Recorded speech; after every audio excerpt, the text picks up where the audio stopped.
Pero I'm always guilty na parang feeling ko hindi nila ako kilala. Kasi, well, siguro it's also my mistake kasi hindi ko naman pinakita din sa kanila. Based on your understand, during your child, paano mo nape-perceive na paano ka pinag-uusapan nung mga adults nakatalikod ka? Ay, well, kasi unang-una nung bata kami bawal kasi na sumabat. Alam mo yun, very traditional na Filipino family. Hindi po puwedeng makisali yung mga bata sa usapan.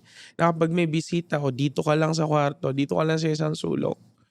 But naririnig ko sila, of course, that pinag-usapan nila, "Uy, ito yung panganay kong apo." Panganay namin na to be honest, panganay akong apo pero sa pinakabunso.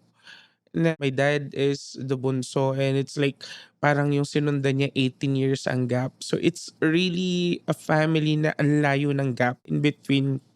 So they always pinag-uusapan nila na, "Uy, sana ito na yung mag-aahon sa atin sa kahirapan." Feeling namin ito yung ano, siya na yung ano, magaling 'to, masipag 'to mag-aral, na alam niya parate kung ano ang tama't mali.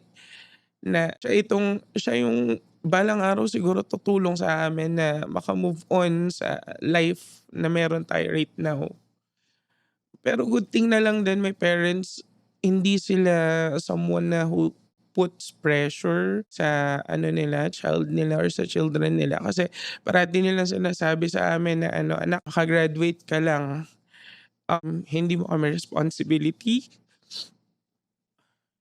Wala kang dapat ibigay sa amin cause on the very sa pinakaumpisa naman, you are our responsibility and not the other way around."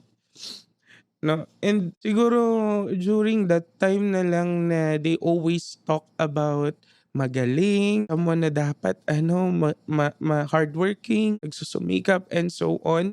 Siguro yun yung tumatak parati sa isip ko na parating nagsasabi sa'kin dapat perfect ka, hindi ka puwedeng magkamali. Kailangan on point ka parati sa schedule. Mas okey na yung advance ka kaysa ikaw yung nahuhuli. Okay. So, ano yung mga emotions na mo sa bahay niyo during that time? Ganun yung mga realization. Okey. Whenever I thought of home 'no, sa bahay namin kasi yung bahay namin it's a townhouse technically speaking. Kasi dun lumaki yung papa ko, yung tita ko, yung magkakapatid because that was really the original house before sila Separate meaning nagkaroon ng mga kanya-kanyang mga family and kami yung naiwan dun sa townhouse. And to be honest, yung bahay na yun, there's a lot of memory. It was a happy memory but at the same time, it's a memory na very painful to me. That's the reason why na hindi ako masyadong nakakauwi ngayon ng province. There was one time I was already working here in Metro Manila. My mom called, sabi niya, "Anak, naka-admit yung lolo mo." So, pero kasi during that time, pabarkada na, let's say yung connotation na busy person, busy kasi may work but at the side huddle, ang dami mong ganap sa labas. Maybe it's a personal reason or something na wala, gusto mo lang happy nandun ako sa time na yun.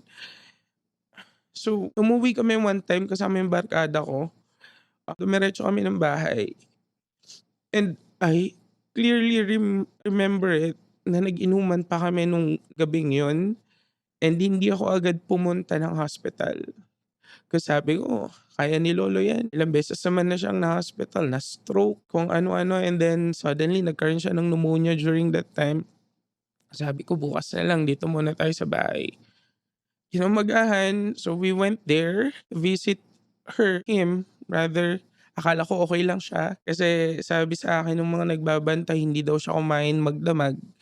Pero nung pinakain ko kumain naman siya. Then, right after that bumalik kami ng Metro Manila kasi I have a work and I can remember kasi I was bounded for interview for promotion that time. Pauwi na ako ng work, umaga yun, eh, kasi I was working night shift. Eh, tumawag yung mom ko, sabi niya, "Anak, huwag kang mabibigla, but your lolo passed away."